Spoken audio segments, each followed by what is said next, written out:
Welcome to Take the Lead Radio with Dr. Diane Hamilton, where she interviews some of the most successful leaders, entrepreneurs, authors, speakers, and other individuals who will inspire you to take the lead in your career and personal life. And now, here is Dr. Diane Hamilton.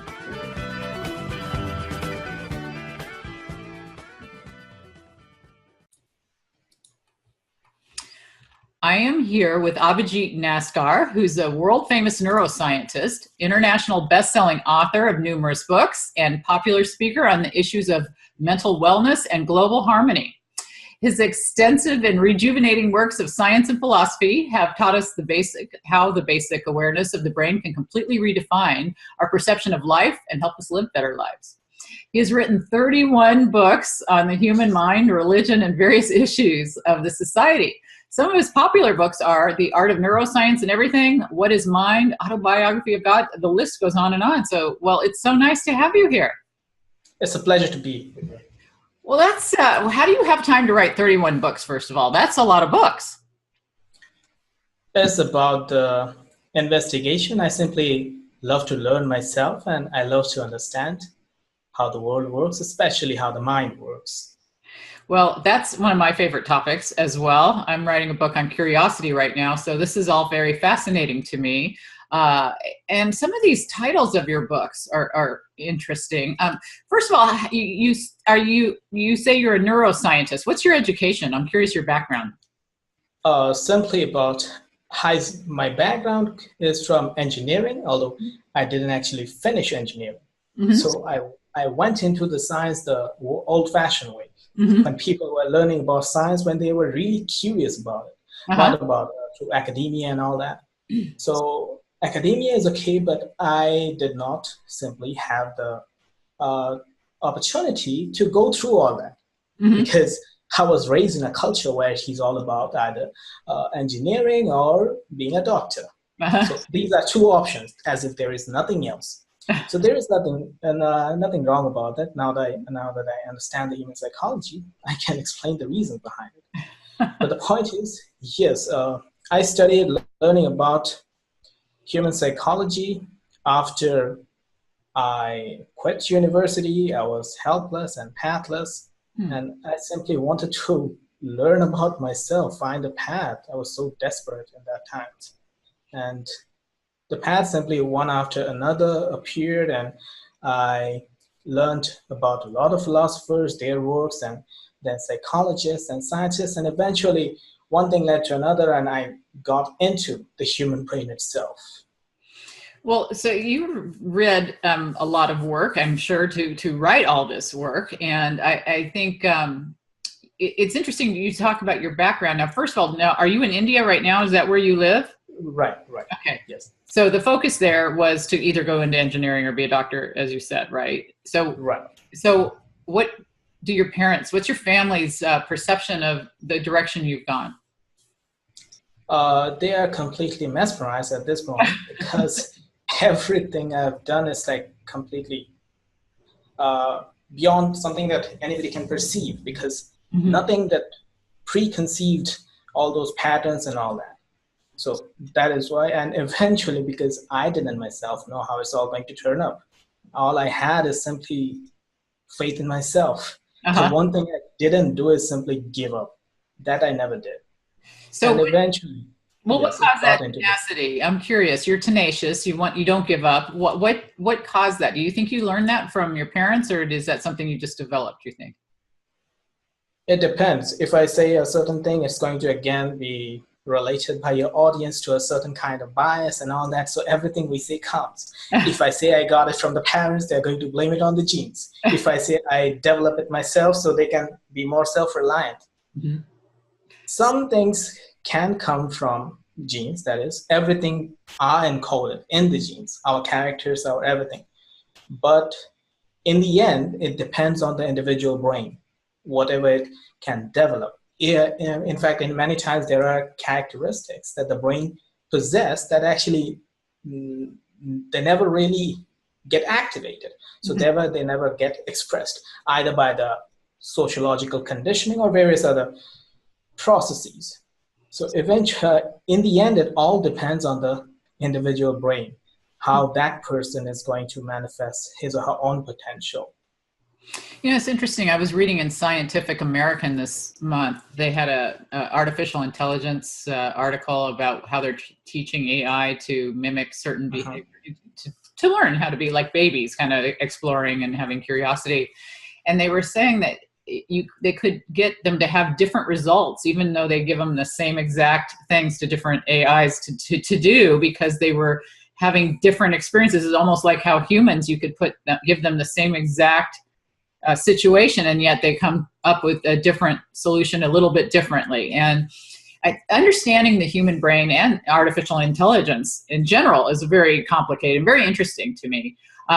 What led to your interest in just the brain? I mean, is that your main focus, or ethics? I mean, you've got a lot of, you've got religious overtones in some of them. You've got the God parasite, Rowdy Buddha. I'm looking at some of these names, the neurons of Jesus. What is your main area of interest? As a kid, my area of interest has always been in electronics and religion. I don't know how that connects. That's how it connected in my brain. I have no idea how it does. But eventually, that's why I went into engineering in the first place. But engineering in India is not the same as engineering in US. You can develop and all the innovation and all stuff. Here it's not really about engineering or innovation. Here it's all about marks and everything. So all over the world, we are seeing different kind of connections. Now, the point is, we have come into an age where no single field can make the world better on its own. Each field has to rely on other fields. So it's like all the fields have to come together.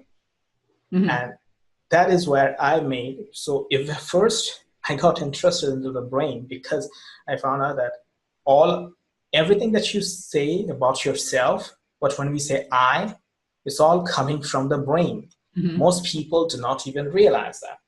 The point is that we are saying that I'm emotional, or I am just kind of motivated, and I'm so happy, and different kind of emotional states, ambitions and passions, including biases, hatred, prejudices, good ones, bad ones. Everything comes from this jelly in our head. And so by understanding the very origin of who we are, we can understand ourselves. And in that very understanding lies everything, all those glorious ideas about peace and harmony and all that. We don't have harmony in the world because we don't want to understand each other. We want to conclude. We want to conclude. Before we even understand another person, the brain has already concocted its own biases, its own presuppositions and conclusions. So first, if we really want to understand another person, we have to hear him or her without any conclusions. That's hard because the brain we come from the first one-cell organism. It got more and more complicated. And we became more complex. So we spent in the jungle much more time than we had actually become civilized. So our brain is more prone to biases and all that, and hatred and prejudices and loyalty to a certain group or certain ideology than actually practicing our individualistic rational thinking, reasoning, free thinking, what we call. So without those new traits, the civilized behaviors and all that, they come much later. That's why it takes much more effort for us to be really reason with another person. I say reason or try to understand, not conclude, not just presuppose or as if you already know what that person is going to say. It's really hard for a lot of people because their cultures have taught them to be a certain way. And we have a lot of people that think they listen. They really think they do, but they don't. And it's hard I studied emotional intelligence for my doctoral dissertation. And a lot of emotional intelligence, a lot of that, includes empathy and being able to put yourself in somebody else's shoes, which is very challenging for a lot of people. And I'm sure you've probably found that in your research. That's a big part of how we communicate, is being able to do that. What are you suggesting for people to come in with a more open mind? I mean, do you have suggestions for people to do that, to clean the slate? I'm not a guru or a teacher or anything, so I don't suggest to people because there are a lot of them already out there, so I just leave that to them. So what I do is really try to understand people. Mm-hmm. And I really mean understand people with all their good sides as well as bad sides. If somebody has a bad side, I'm going to tell him or her that this is something that doesn't work well in a harmonious or global society. So this is something that should change if we really want to create the bridges in the world instead of creating more and more walls. So the suggestion, I would not call suggestion. First thing is to that we need to get rid of our own labels. There are so many labels out there. Mm-hmm. We simply don't like the label human. We have to call ourselves something. Mm-hmm. American, Indian, Russian, Christian, Buddhist, Muslim, Jewish, black, African, or brown, white, goes on and on list. Mm-hmm. Every single label has a certain bit of explicit and implicit biases. Mm-hmm. When we say, actually, I'm proud to be American, or I'm proud to be Russian, I'm proud to be Indian, it sounds really glorious, mm-hmm. but actually, in the end, by saying it within ourselves, we are fostering this kind of bias. It may not be explicit, which means that you may not even be aware of it, but mm-hmm. it's there. It's implicit bias. So there is a certain bit of bias that you are fostering within yourself, and another person who may be from a different background, he or she may be developing that kind of bias against you without him or her being even aware of it. So the first thing that we need to do is really cut off those ties to those labels. If there is something good in any religion, in any nation, in the cultural heritage of a certain nation, why not simply accept all the good that every single nation, religion, culture, race has provided throughout human history, and just reject whatever is not working? Because time has changed and the necessities have changed. If we just remain tribal without labels, then there will never be a harmonious world. Well, you say you're not a guru, but you've written all these books, and I'm curious if you're not looking, are you looking to do speaking and consulting, or are you just sharing your knowledge? When you say you're not a guru? I already do speaking, consulting, but the point is, the terms that we use, they actually get get corrupt over time. So I try to prevent them. So what I say is that pretend as if you don't know anything, I don't know anything. So the speaker doesn't know and the audience, the listener doesn't know. Okay. Let's just begin as if we are babies and we are learning together in this. If I make a mistake, you're going to show it to me, and if you make a mistake, I'm going to show it to you. So let's just begin together as if we are two stupid people trying to be less stupid every day.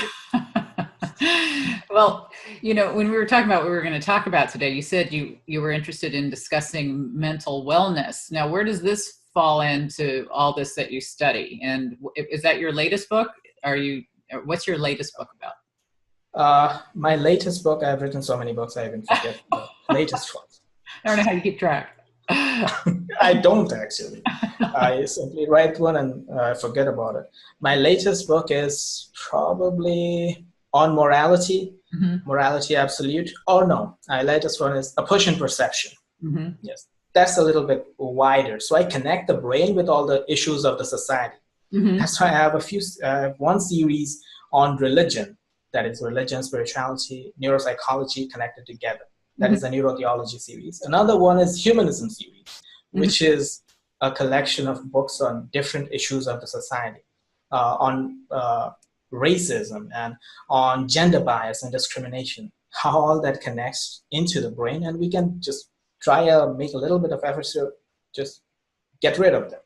So those are my works, and yes, I do speaking, I do consulting, I even consult with companies on different understand human behavior, so it helps them in their studies in the research level. So yes, speaking I do, I just don't like the term guru. Okay. So are you a mental wellness expert then, if we don't use expert or guru? I mean, you had mentioned that in your communication with me, that this might be a good discussion, and I'm curious, what area of mental wellness do you like to focus? Mental wellness, again, it all comes together. Where does mental wellness comes from? There are many origins we are finding out. We are even trying to understand various neurological origins of different neuropsychiatric conditions, and we are trying to understand where do they come from And we are trying to even pinpoint the genetic markers if there are any. That is. So all of it, but most of the mental wellness that people are mostly aware of these days or suffering from, they are the common ones that can be avoided. So these are not the intense, serious mental conditions, which we call, for example, schizophrenia or Parkinson's or Alzheimer's. Mm-hmm. There are many others which can be avoided, actually. For example, depression, anxiety, stress, and all that. So these are have become a common part of daily lifestyle because of the fault of the humans, because of everything, because how the humans perceive the world, where the humans focus. Put all their focus on. They put the focus on getting the reward. They put the focus on how much I'm going to get from this person for this relationship. And every single relationship, there are so many counseling and all that going on, because every single relationship has become not a relationship, not a healthy vessel for development for both. It has become a marketplace. I give something, you give something. And the moment I give something and you don't give something back, I go crazy in my brain. The cortisol and adrenaline level goes up, and when they go up, stress and anxiety come along with it. And when this goes on a daily basis, the brain literally starts to grow more and more anxious over time, and eventually it becomes really hard to handle that. So if we just, for the first very step, if we take that first step, that let's just give. It's very hard, I know. I'm not talking about an altruistic behavior where we just give and don't receive. But the point is, if you really love another person and if you give, that person, by the law of reciprocation, that person, if that person really loves you, is going to give you back. Probably not at that time or a few moments later, in the later time. But that comes back, but we give in the hope of getting back. And that's where all the trouble begins. So that's just one aspect of this mental wellness. So when you speak, what is your most requested topic? I'm curious, because since you cover so many different areas, is there one particular thing you like to talk about more than any other? My specific topic is two fields that I have focused all my attention even more, that is, for my studies, which are, one is religion, another one is gender bias, gender distinction, discrimination. So how the man and the female, the male and the female brain think differently and see differently. That is one. And another one is neuropsychology of religion. So how these two come together. These are two of my main focus of work. Did you find any kind of correlation to whether someone was religious to any other aspects of personality, like if you're like an extrovert or an introvert, or if you have emotional intelligence in this direction or that direction? Or, I'm curious what you found correlates with somebody's ability to be religious. Did you research that at all? There is correlation. When we say about whether somebody is going to be religious or not, it depends mostly about how that person is raised in an environment. If that person is raised in an environment in that way, that is highly dominant in that person. And also there are certain kind of brain regions where we can see that this person has a little bit of affinity towards this kind of religious rituals and stuff. But the point is, what is religion? Religion is not something outside there. It is an evolutionary system in our brain to cope with things that we cannot cope with usually. So whenever it is, if somebody is highly depressed, or I wouldn't say depressed, let's just say if somebody gets traumatized and stuff, and he's a normally religious person, and if we give them an option to find out, I give you this, I give you a ritual, this will get rid of your anxiety very fast. And I give you this science book, Theory of Relativity, or the God Delusion, or the God Parasite. And so which one do you think he's going to choose, or that person is going to choose? When we are depressed, when we are crazy, literally, not in the bad way crazy, but when we cannot see straight, we are more likely, the brain is more prone to be submissive to this kind of religious rituals and the common religiousness and spirituality. We want to put all our hopes and desires and all our responsibility upwards. So something is upwards and something good is going to come there and come within us. So what does that hope does? that hope just increases a little bit of our serotonin level and dopamine level, which actually gives us strength to deal with that stress.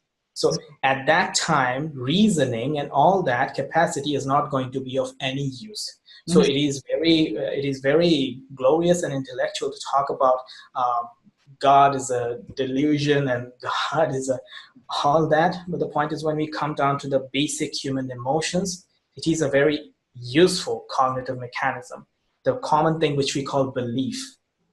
So it could be religious belief, and it could also be any kind of belief.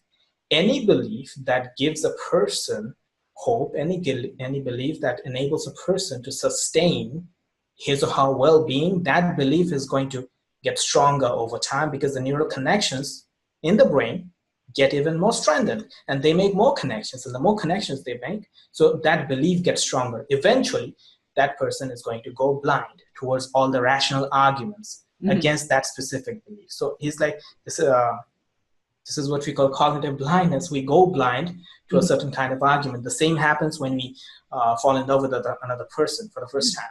So if anybody says something about that person, we cannot even tolerate it. No matter how much reasonable it is, we cannot see that reasoning, because our brain, the PFC, goes on a defense mode. So it just starts to defend that belief, because that belief gives you well-being. That belief sustains your individualistic survival. So does this make you more or less religious than you were before you did all this research? I was never religious. I was always interested in religion, but never religious. So there is. Yes. It's interesting to see how our research impacts, how we progress. You talked about dopamine increasing and cortisol increasing, and I found a lot of that happens when we're curious as well. And I think that is what draws us to become more curious and yes. When we talk about curiosity, though, there is something interesting. Okay. Curiosity is actually, in many cases, in various studies, what we have found is it is not really a pleasurable experience. In many cases, curiosity is a different kind of faculty that actually takes more pains. The person is going to take more pains in that curiosity than pleasure. So it does not at all activate the reward centers of the brain, curiosity. When we are talking about just cooped up in our couch and getting a new book on Sapiens or something, and we learn something new thing, that may be a little bit pleasurable because we love reading and we are reading it. Right. But when we are talking about learning something new, that may not be. For example, all the species in the world, they're all afraid of fire. They've been afraid of fire since the birth of life on Earth. But somewhere in history, one or few hominids for the first time were curious about fire. And those hominids, a few or one, jumped into that fire and tried to tackle it, tried to handle it. And they were curious about it, even though they knew that they may get killed in that. But they still were curious. And they tackled that fire, and that fire eventually became the stepping stone in our evolutionary progress. It did wonders for us. But for those few hominids, it was maybe a nightmare. But they were still curious. They wanted to learn about it. They may not take pleasure from it, but they were curious about it. So often this kind of curiosity, learning a new skill, if you're curious about it, so those kind of curiosity may give us more stress than pleasure, but still because it gives us the capacity to learn, so it ensures the survival of the species. So here again, the evolution comes in. So it is like the more faculties we have, and the more we share those faculties with our society, with our social peers, so we go stronger as a group, and that group shares with another group. So this again, that curiosity serves an evolutionary purpose. The more faculties we have, the stronger we become, and the good we survive. Well, I'm all for that. So this is all very, very fascinating. I really have enjoyed looking at your work. I wasn't aware of some of these books that you've written. And I could spend the rest of my life just reading what you've written. But this has been so much fun. Thank you so much for being on the show. Is there some kind of a website or something you'd like to share so if people want to find out more about what you do? They can simply Google my name on and they can find. Also, I write my articles, which are also there on my WordPress site, which is naskarism.wordpress.com. That is N for November, naskarism.wordpress.com. And simply they can Google all about it, and there are books and articles and all about it. And also, I have a podcast called Consciousness with Naskar. Although I haven't been active there, it had been from the beginning of my career. Well, just so anybody needs to know, the last, just spell your name. It's Abhijit is your first name, and your last name is Naskar. So thank you so much for being on the show. This was a lot of fun. Thank you, Dan. It's been a pleasure. No, you're welcome.